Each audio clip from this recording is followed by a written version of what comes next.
malapetaka besar akan muncul. Entah itu tsunami raksasa, entah itu perang antara negara yang melibatkan negara-negara besar, yang pada akhirnya menimbulkan kekacauan dunia yang tidak bisa terkendali sehingga melahirkan perang nuklir. Itu bisa terjadi.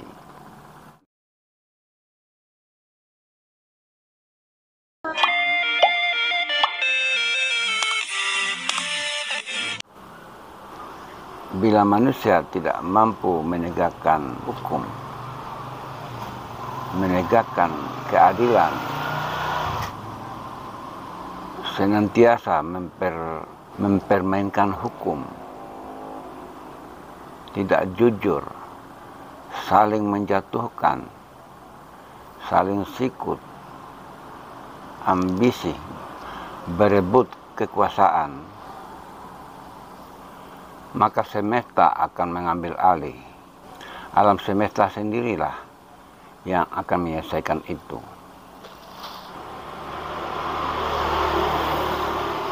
Melalui manusia pilihan,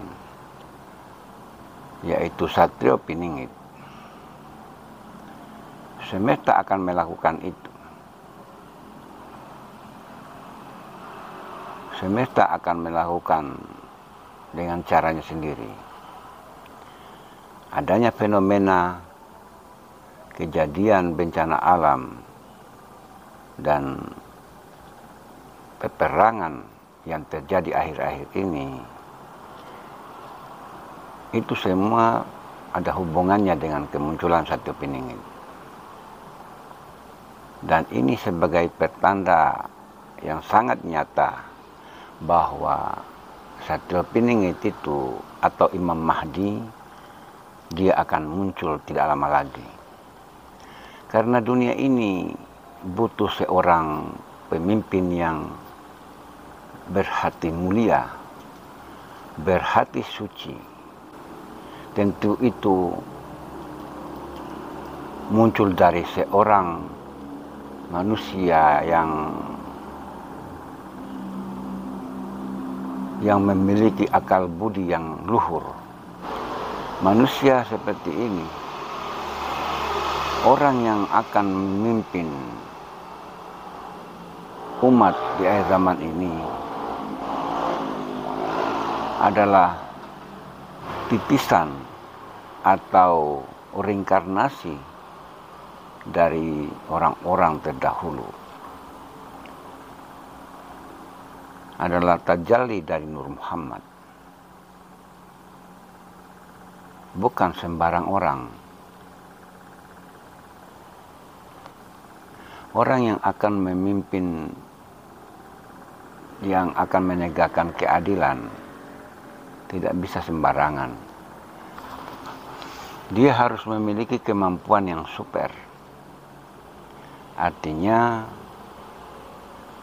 orang yang akan memimpin di akhir zaman ini, dia harus memiliki kemampuan yang luar biasa. Dia harus membawa tanda-tanda kekuasaan Allah. Dia harus membawa bukti-bukti kekuasaan Tuhan sebagai penguasa langit dan bumi. Jadi, Satrio Piningit ini, beliau memiliki kemampuan melebihi kemampuan nuklir sebenarnya. Artinya apa? Bila manusia bisa menciptakan nuklir dengan kemampuan ilmu pengetahuan yang dimiliki, apalagi Allah, Tuhan semesta alam, kenapa tidak bisa? Kenapa tidak mungkin? Itu mungkin saja terjadi. Kemampuan yang dimiliki Satrio Piningit melebihi kemampuan nuklir yang dimiliki oleh manusia di zaman modern ini. di zaman yang sangat canggih saat ini. Satwa Piningit memiliki kemampuan di atas itu. Ini bukan kemampuan Satwa Piningit sendiri yang ia miliki, tapi ini adalah amanah atau beliau sebagai yang mewakili Sang Pencipta langit dan bumi dengan berbagai kemampuan yang sangat luar biasa oleh alam semesta. Siapa yang mampu mengadakan api? Manusia siapa yang bisa mengadakan angin? Yang bisa mengadakan air? Yang mengadakan tanah? Tidak ada manusia satupun yang mampu mengadakan ini atau yang menciptakan 4 elemen ini. Hanya alam semesta atas kehendak Allah, Tuhan yang Maha Kuasa. 4 unsur yang dimiliki oleh semesta sebagai sumber kekuatan energi yang saat ini di akhir zaman ini dikelola oleh manusia, sehingga muncullah peradaban yang seakan-akan peradaban ini disebut dengan peradaban canggih. Padahal kecanggihan peradaban ini bila tidak disertai dengan penegakan hukum, keadilan, maka bisa jadi peradaban yang modern ini, yang sangat canggih saat ini, bisa akan musnah seketika. Bisa jadi peradaban yang saat ini sangat canggih akan musnah seketika. Banyak kisah-kisah di masa lampau sebelum peradaban ini muncul. Di saat itu, peradaban manusia pun semakin canggih.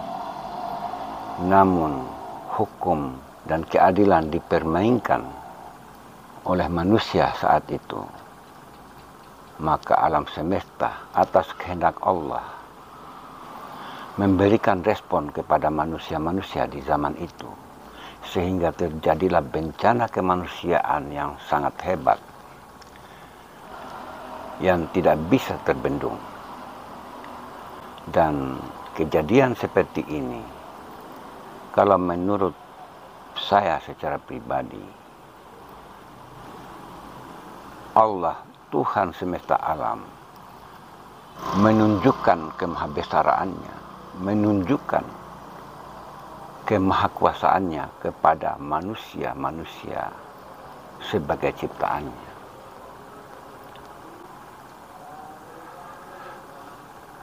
Maka itu konsep ketuhanan sampai hari ini selalu dipakai dalam kehidupan umat manusia untuk bisa memberikan rasa kedamaian, keadilan, menjunjung tinggi nilai-nilai kemanusiaan. Karena pada hakikatnya manusia itu adalah terjalli daripada dirinya. Karena bila tidak ada manusia atau hambanya, maka siapa lagi yang mengenal akan dirinya? Dia menciptakan manusia agar dirinya dikenal, agar dirinya selalu diingat, disanjung, dipuji, dan seterusnya.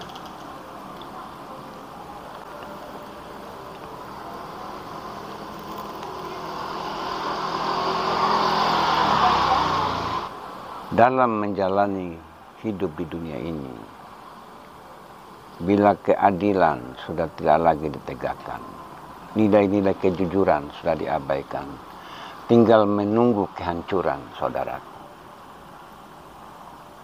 Karena nilai-nilai yang saya katakan tadi, itulah sebenarnya yang menjadikan dunia ini menjadi damai.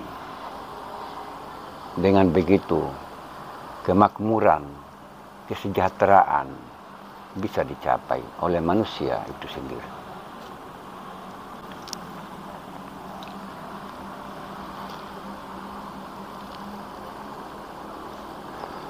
Meskipun manusia itu pintar, kepintarannya dapat menciptakan apapun yang ada di muka bumi ini. Akan tetapi, bila nilai-nilai kemanusiaan sudah tidak dijunjung tinggi, hukum sudah dipermainkan, nilai-nilai kemanusiaan seperti yang saya katakan tadi sudah tidak lagi dijunjung tinggi, itu petanda bahwa malapetaka besar nanti akan muncul, saudaraku. Malapetaka besar akan muncul. Entah itu tsunami raksasa, entah itu perang antara negara yang melibatkan negara-negara besar, yang pada akhirnya menimbulkan kekacauan dunia yang tidak bisa terkendali sehingga melahirkan perang nuklir. Itu bisa terjadi.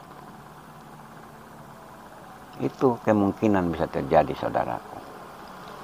Karena nilai-nilai kemanusiaan yang saya katakan tadi sudah tidak lagi dijunjung tinggi. Nyawa sudah tidak ada harganya. Ini sangat mengkhawatirkan, saudaraku.